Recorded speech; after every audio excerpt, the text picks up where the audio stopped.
welcome back. Good to be here. Yeah, I haven't talked to you since our emergency swamp watch over your targeting from the state of Washington. Any audit update? Yeah, one. So we got in communication with the state. They are, of course, claiming that we're trying to figure it out right now. They're saying that we've been trying to get a hold of you for a long time, but none of their stuff makes any sense because they said they sent us letters that we never received. And, we've got employees that opened, like, there's no way we could have missed the mail. They said, quote unquote, we called your office, but we were hung up on. So we have people answering our phones 24 hours a day. So it doesn't make any sense. They're making an effort to say that this was just a normal thing. Yeah. And so, like I said, I hope it is. I would like to know that my government isn't targeting me. Right. It looks like it may not be, but their story doesn't make any sense. Sure. So they're like, yeah, we sent other certified mail. And I'm like, well, certified mail doesn't just not show up. Right. And you got the stuff about the audit. So, and for people who didn't watch our emergency swamp watch, like 2 weeks after Zach said he was going to try to move his business over the income tax on millionaires and spoke out about it all over the place, he gets audited by the state of Washington for the first time ever. So call me suspicious, but I don't believe in coincidences. So keep us up to date on that, okay? I will let you know, yeah. All right, I got a clip I got to play for you. We've actually been waiting to get the video on this for a couple weeks because someone who went to this event at, was it Seattle U? Yeah. So it was an event, I guess you could get a ticket to. Katie Wilson, the socialist mayor of Seattle, was there. Gurmai Zahalai, the King County executive. And we had been told by someone, like, what she said about the income tax. And so we were waiting, and they finally posted the video from it. So this is what the mayor of Seattle thinks about the very real phenomenon of rich people and job creators leaving the state. I think the claims that millionaires are going to leave our state are like super overblown, and if the ones that leave, like, bye.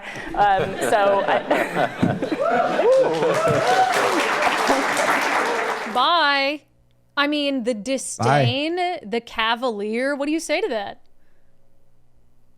I would say that's what I would expect from a 44-year-old that has a failure to launch that's been living off her parents stole for her entire life. Yeah.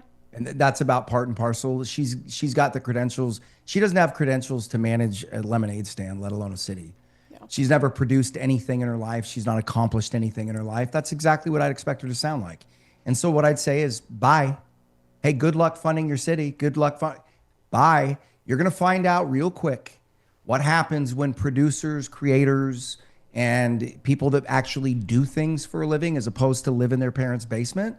You're going to find out what happens when those people leave. I paid 47% last year. Wow. And that doesn't include property taxes, sales tax, any of the other miscellaneous stuff. That's just what I paid the state for F&I, B&O taxes and what I paid the IRS. And I'm not paying my fair share. If this tax goes through, my new rate next year would be 56.5. Yeah. Wow. If you think I am going to take the risk, which ironically is primarily from government, right? The biggest risk in my business is government. If you think I'm going to take that regulatory risk with a government that's trying to come after me for anything they can to give you 56% of the profits, you're out of your mind. You're out of your mind. And, it's kind of an F around and find out type moment where, look, for the good of this state, I actually care about this state. I don't think people like her do. Or they're just like barely intelligent enough to sustain human life, and they just idiots.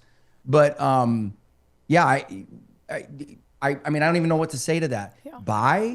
Like, and then the giggles, laughter. You're just gonna, and they're gonna take their jobs and money with them. Yeah. Why don't you just cavalierly say bye to all the employees that are gonna? It's just like I just. Well, she was asked about all the jobs moving for Starbucks and just said, "Oh, I'm not answering questions about that." Of course not. Of course not. Because you're a child and you're not a serious person and you're not an accomplished person.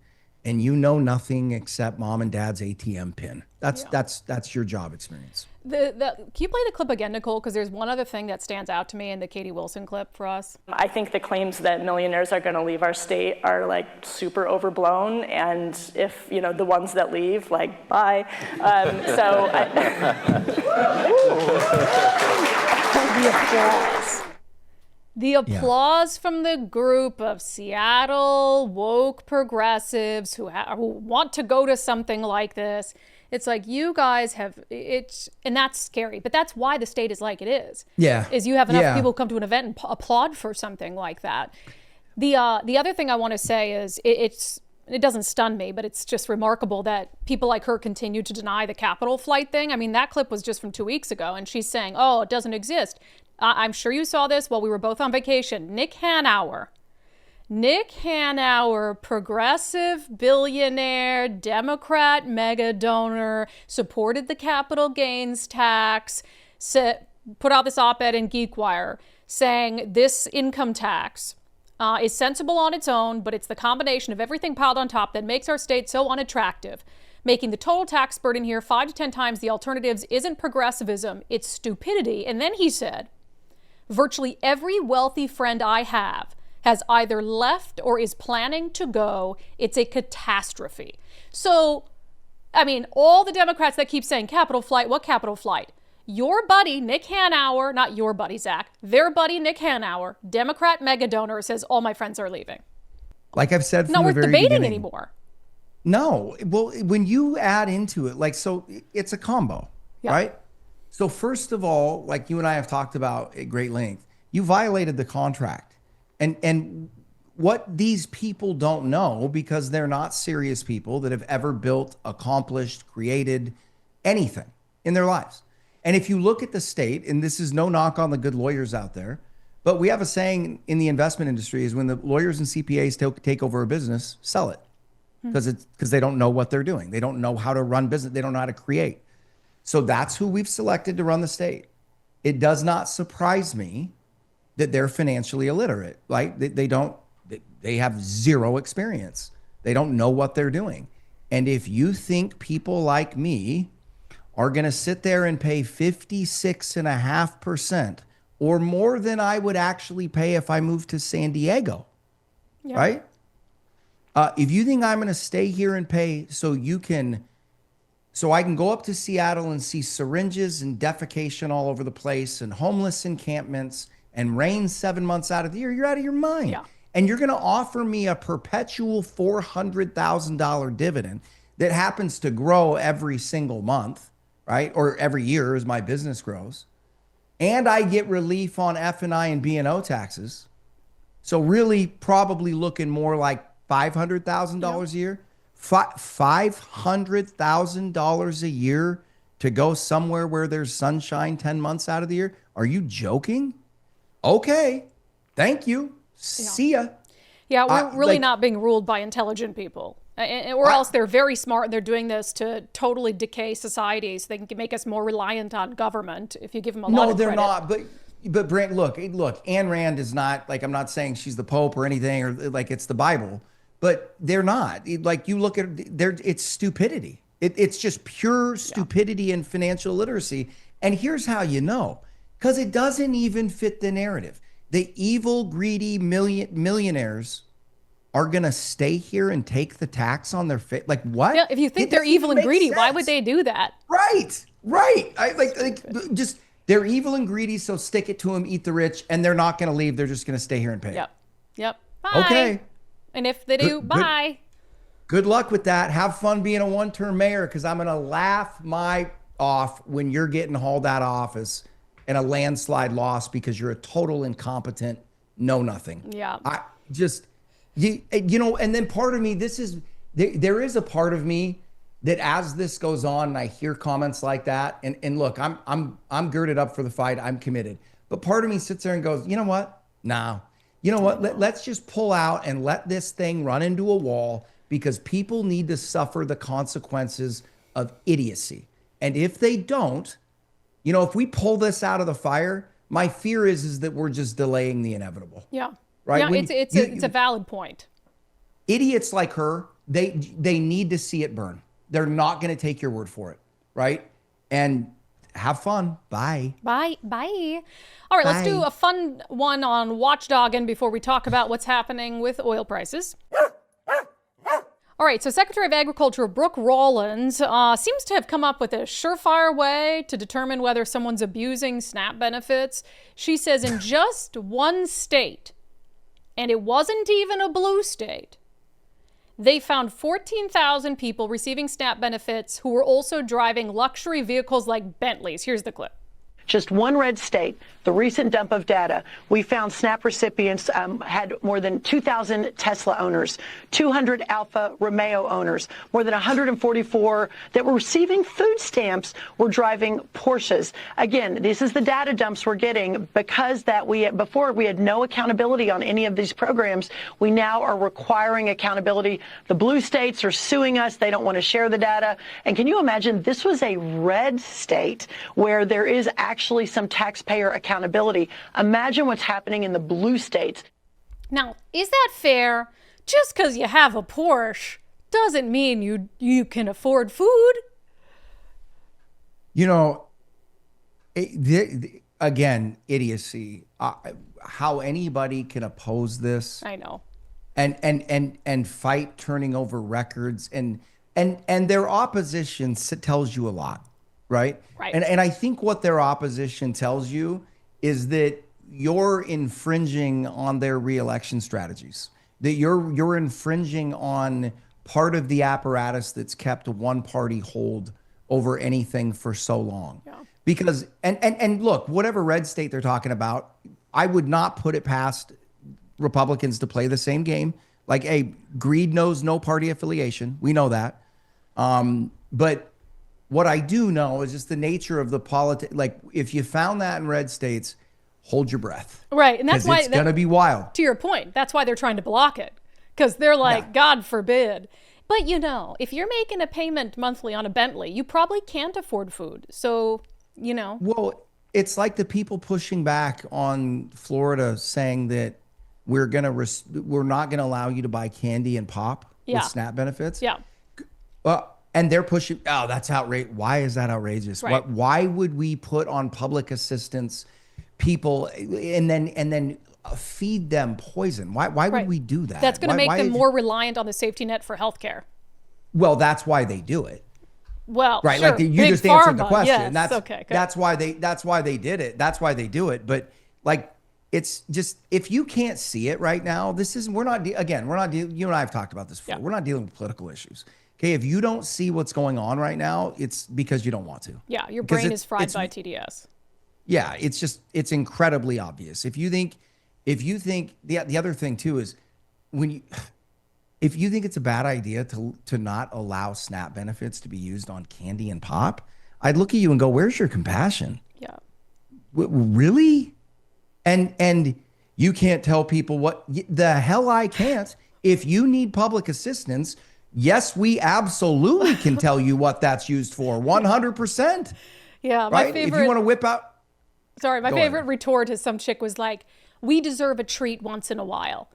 Oh my God. Like, yeah, it's called public assistance. It's called public assistance. That is a treat. That's your treat. Oh, Good man. Lord. Good Lord. All right. In Money Moves, I know you're dying to talk about Iran. We haven't for a while. You've been pretty critical of the president's actions there in terms of maybe not thinking it through. So oil spiked to 118. I think you kind of predicted about where it would be at this point. So talk us through sort of what's going on. Yeah, Brent hit at 120. So in my opinion, the last 2 months have been really frustrating because there's everybody's got a microphone and very few people do any of the work to understand really what's going on. Sure. And unequivocally, regardless of what anybody says, this is the greatest energy shock in history. Okay, it just is. That's not hyperbole. That's math. Okay, you cannot, it is not possible to backfill in any period of time, 15 or 16, 12, 16, 24 months. You cannot backfill 15 million barrels of oil production being taken offline. Okay, you just can't. There's not enough there. Trump said the other day in a press conference, U.S. is going to double production in the next 12 months. That's not possible. It's not even close to possible. Okay. It's one of the most ridiculous things I've ever heard come out of any politician's mouth, let alone somebody I voted for 3 times. Okay, it's a joke. There isn't enough steel to double American oil production in the next 12 months. The other thing is that it's complete nonsense. He's like, yeah, drill, baby, drill. Okay, here's the reality. Rig counts have not moved in 2 months the whole time this is going on. Nobody's drilling. So it's not happening. Okay, so he said today the blockade's going to go on indefinitely. Iran is not going to yield. I'll just straight up. Iran does not care that they're blockading them for $400 million a day. This is a group of people that have voluntarily been under sanctions for 20 years for ideological reasons. If you think they're going to unblock, here's the other thing. Sources that have been talking to people on the Iranian side, and I believe them because I agree with this statement, they have more leverage versus us and the rest of the world than they have had at any point in the last 40 years. They're going to get what they want. And Trump still continues to play right into their hands because oil, if you don't open the strait, it looks like it started busting free today. Oil's going to 150. And if you don't open the strait, then it's going to 200. And here's what in my opinion, here's what everybody's missing. People have said we've had oil price shocks or energy price shocks before. We have, but it was because of constraints in the industry or the fear of things happening. It wasn't because 20% of global oil production was stuck. Sure. Okay, so what's going to happen? It's not that things are going to go up in price. It's that you won't be able to get them. Do you see what I'm saying? Yeah. And I think everybody's sitting there going, well, the threat is high oil prices. Wrong. The threat is record diesel prices, what you've already got, record Brent oil prices, record helium prices, record urea prices, record fertilizer prices, and that's all happening. It's gonna happen. Just bake it. And we've said all along, the strait's not gonna open, Iran's not gonna capitulate. Everybody's been dunking on our takes, and this is really simple math. Iran is in control. I hate admitting that. I don't want that. I voted for Trump 3 times. I think this is horrible for the country. But if you start factoring in these price switches, I think it's conservative to estimate that you're going to be sitting somewhere around 6 to 7% inflation by the time midterms come. Man, yep. Book it. And that's disastrous. Absolutely disastrous. This is bad. This is really bad. All right, great. Cool. Other than that, Mrs. Lincoln, how was the play? Love it. Yes, it was great. Good use of that line. All right, Zach. Well, I think I appreciate it. We'll see what happens. But yeah, not looking great. And keep us updated on your audit. Yeah, will do. Okay, bye.